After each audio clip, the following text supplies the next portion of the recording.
You're listening to the Second Look Podcast, where we take a closer look at what we're learning each Sunday at Connection Church to help you grow in your walk with Christ. Here are your hosts, Pastor Joe Terreri and Pastor Dan DeRochers. Welcome to the Second Look. My name is Tim. And I'm Joe.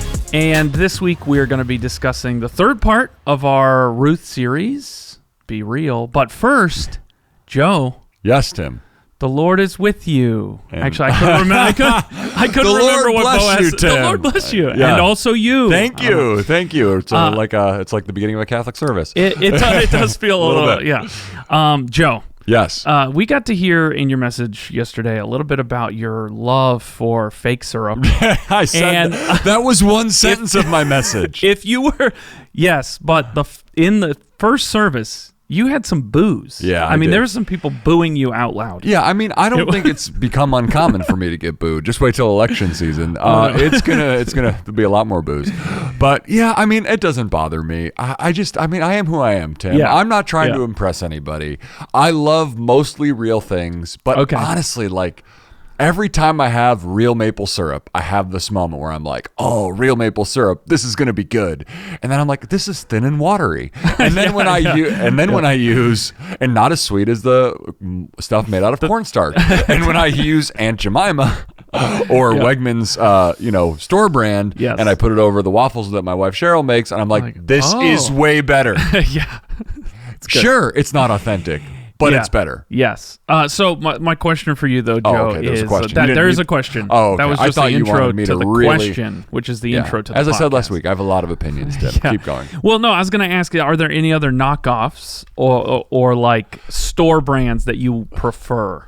Wow. Is that the main one, or is there... Because there's a lot of... I was actually trying to think yesterday, like, am I being... Like, I was, like, driving home thinking, was I honest about the fact that that's the only fake thing that I like? Which is, like, really funny. Yeah. But, I prefer... Like, I actually really do like name brands. Yeah. So I like, I like premium coffee.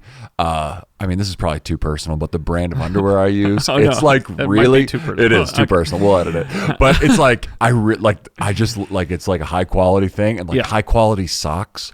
So I think I've noticed like you do get what you pay for. So I do like the real thing. Like I like top of the line things, but it's interesting. On the other side, we were having this discussion during in between services yesterday. Someone said, "Oh, I like your shoes. What are they?" And I'm like, "These are some knockoff brand from Amazon." Yeah, because I love shoes, but I don't love spending a lot of money on shoes. Yes, like I'd rather have a lot of shoes than like 5 good pairs of like $200 shoes. Like I can't bring myself to do that. Well, and you don't want to get caught on like Preachers with Sneakers Instagram account, right? Or something. Yeah, no one's gonna look at my Nunn Bush shoes from Amazon that I paid $50 for and be like, wow, this guy's really getting confused about the purpose of his life. That's good. So I gotta say, I think if you've ever had Aldi brand fudge stripe, they're Benton's fudge striped. Listen, Benton's is they're legit joke. Yes, and the Girl Scout cookies. But here's the thing about Aldi. Yes, I think some people who don't shop at Aldi feel like they're better than Aldi. Oh yeah. But once you go into Aldi, no. It's not a store where you like walk in and you're like, wow, this is great. Like it's not like it doesn't have a great vibe. It's not like Wegmans where you walk in and you're like, oh, I could live here. Upscale grocery. Like when I'm in Wegmans, I'm like, I'll stay a while. Like I love it here. Aldi is like, I can't wait to leave. Yeah. However, they have so many good products. Yes. They have good cheese. They have great cookies. True. They have inexpensive snacks. They're, people are like, oh, I would never eat, meat from Aldi. It's like, you've never tried it. The chicken is great. So I'm just not an Aldi hater. And I think there's a lot of things at Aldi that are actually really good. There has been a time, maybe in the last few months, where the eggs were cheaper at Aldi than at Costco when you're buying them in bulk. Yes. That's kind of crazy. Yeah. I mean, I just think that there's something about... But that's the thing. Like we think there's nothing good in Aldi. But that's not what this podcast is about. No, so let's keep talking. No, it's not. It's not. No, no. It's actually about being real. Yes. Right. Not the app. although the app got the mention as well. And it was so funny when I asked in the second and third service, it was like who knew? People. And I was like, oh, wow, this is so few people. Because I know a few people on our staff use it. Yes. And I was just sort of like, oh, literally, it's just them. Okay. Yeah. It's not a Threads, let's say, or I mean, more importantly, an Instagram or something like that. But no, you spoke yesterday about being real, specifically about godly people, showing love. But with our works and with our words. Yes. And kind of talking more about Boaz and just like his just initial response shows a lot about Boaz. And you spoke on too that's a big it's a big arrow pointing to Christ as well. Like Boaz is like showing us a little bit of God's character of what we see in Jesus. Correct. But if we could just go into the works part a little bit first.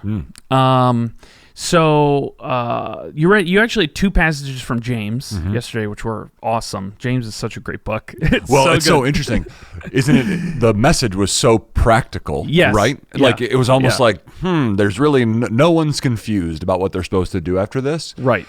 And some messages are more theological and some messages are more practical, and we need both. Yeah. But James is just it's the most practical book in the Bible. It's like the New Testament version of Proverbs. And so James is just like, here's what faith, if you want, like James is almost like, you're a Christian? All right, here's how you're going to prove it.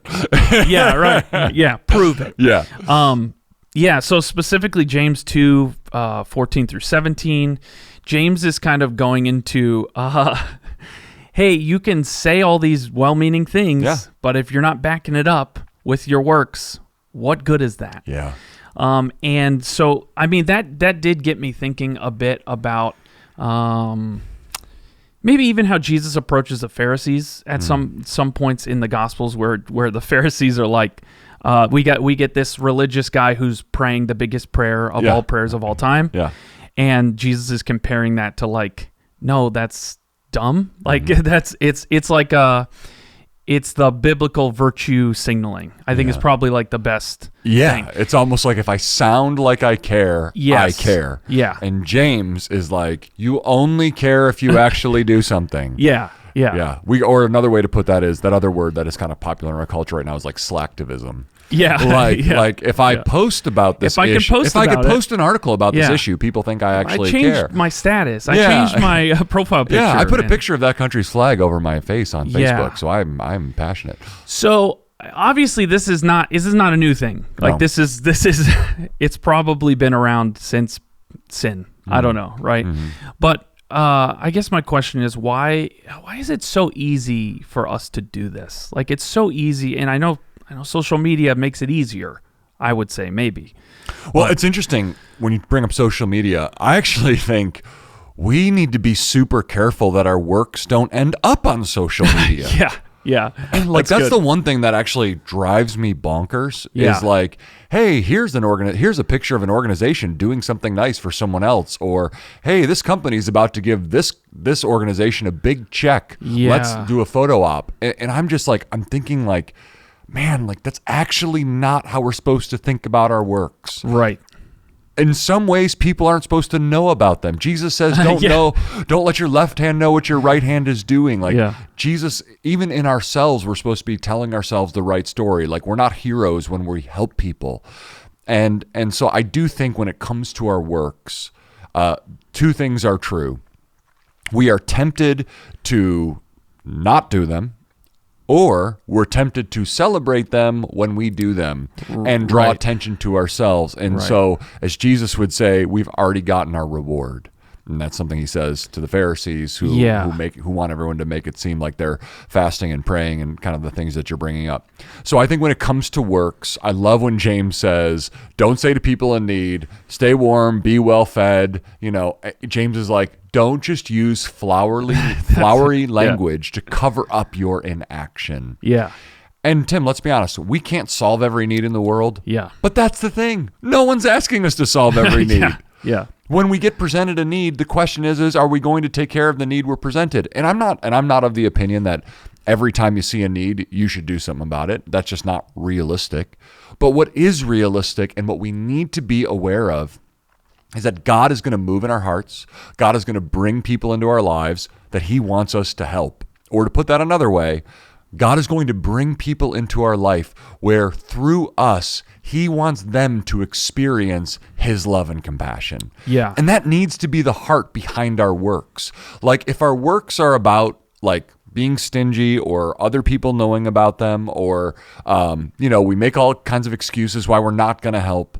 Like we're actually not paying attention to what the Spirit is trying to do in our life. What the Spirit is trying to do in our life is to use our lives to draw attention to Christ. Yeah. That's what God is trying to do in us, is draw attention to Christ. And so our works are an opportunity for people privately to know that that God cares for them. And that's actually the great privilege of being a person who is on board with working for God and using our good works to love people. Yeah, that's good. And so to shift more towards our words now. So works, we show God's love to people through our works, through our words as well. And just to point out there, it's not either or. It's both and. Yeah. Because we don't want to say James chapter 2, what you say doesn't matter. It's just about what you do. Just like we're saying both. What you say and what you do matters. Yeah. So I guess this does go a few different ways, but how can we best guard our words? So we also had a verse from James about taming the tongue. Yes. And I think this is this can be a tough one because I think maybe it's I was going to say American church culture, but maybe it's beyond that. I mean, but just the idea of it's so easy to gossip under the guise of, let's pray about this person or Absolutely. this thing or under the guise of venting, right? Although I think maybe we can talk a little bit in a minute about venting and gossip. Sure. But gossip specifically, how can we best guard our hearts and our mouths? Well, I think it all comes down to our motive. Yeah. Why do we want to hear negative information about people? Because we're going to pick up the phone and call them and encourage them? Or because we like to compare ourselves to them. And what we're really saying, gossip is here's what's usually happening in our heart when we gossip. Oh, good. Someone who I am doing better than. Someone who is doing worse than me so I can feel better about myself. We gossip out of our insecurity.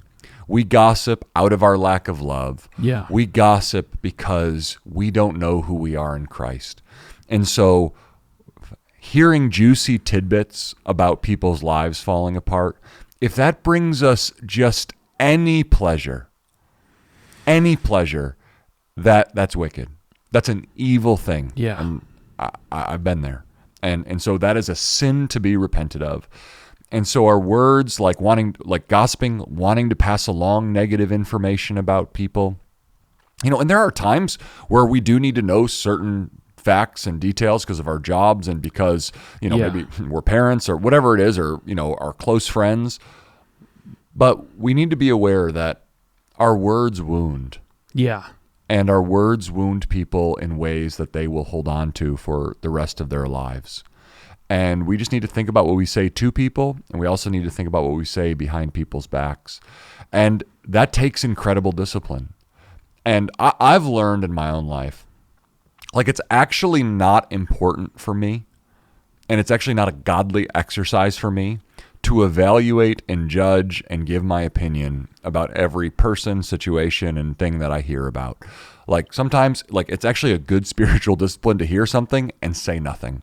Yeah. Other than maybe whisper a quiet prayer to God, okay, Lord, please be in that situation. Yeah. Another way to think about it is gossip needs to learn to die with us. Can we be the people who not are longing to hear it, but if we hear something, you know what? I don't actually need to share this with anybody. Yeah. It's not important that anyone hears this from me. So I think some of those things are good practices to kind of keep us from using our words in a way that are hurtful and destructive. Yeah. And And you pointed out yesterday, Ephesians 4:29 was one of the verses closer to the end. Do not let any unwholesome talk come out of your mouths, but only what is helpful for building others up according to their needs, that it may benefit those who listen. Yeah. Man, it can be so tough. It can be, I say tough, it can be so easy to let something slip out. Yeah. Right? Yeah. One of my favorite proverbs is, where words are many, sin is not absent. Yeah.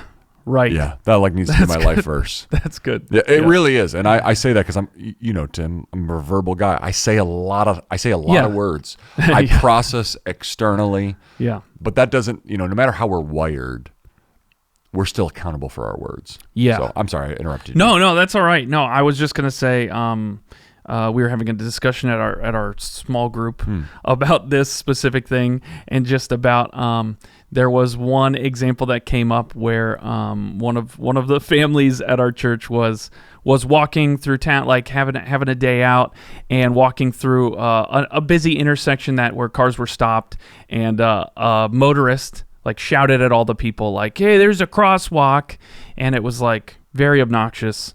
They shouted again, "Hey, got really ridiculous, and the response was like, "Hey, get a life, buddy." It was like, and in the moment, we talked about this in our group. In the moment, feels very justified. Oh, right? Totally. Yeah. But then and afterwards, hilarious. And hilarious. Especially if other people laugh when you say it. Yeah. And but then afterwards, kind of the reality sets in. Yeah. Okay, this wasn't edifying. This wasn't building up for the body, for anybody. Yeah. When you look at the end of this verse, that it may benefit those who listen. Yeah. And the immediate thought is oh, my kids just heard that. Oh, my kids just saw that happen. Yeah. You know what's great about that, though? Yeah. Yeah. Here's what's great. In the midst of a very negative thing, when we say the wrong thing, it's super important to learn to own it. With your kids, with your spouse, with your friends, wherever you're at. Hey, I said that. I shouldn't have said that. That was wrong. I think I probably said things even around our staff before where I'm like, I shouldn't have said that. That wasn't the right thing to say. So we're not going to get it right 100% of the time with our words. Right. But I think it's actually important to tell on yourself when you've said the wrong thing. That's good. It really is. Yeah. It's important to say, because sometimes I'll have these moments, Tim, and this is how I think the Holy Spirit works in our life, where I'll say something and I'll be like, all right, maybe I shouldn't have said that. And then I'll just keep going. But the Lord will kind of stay after you a little bit and to kind of keep hey, you need to make that right. Right. You need to make that right. And that's actually the Spirit of God inside of us. That's not Satan accusing us. Satan's not accusing us to repent.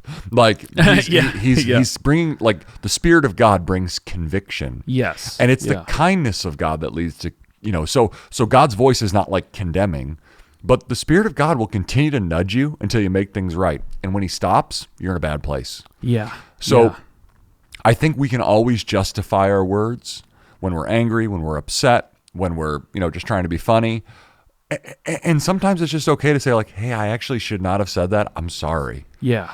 And it's amazing how quickly confessing that, owning it, turning from it, and maybe it's appropriate with our kids, hey guys, I'm sorry, you need to forgive me. I should not have said that. Yeah. That is actually wonderful. Yeah. Because we're modeling that we also need Jesus. Right.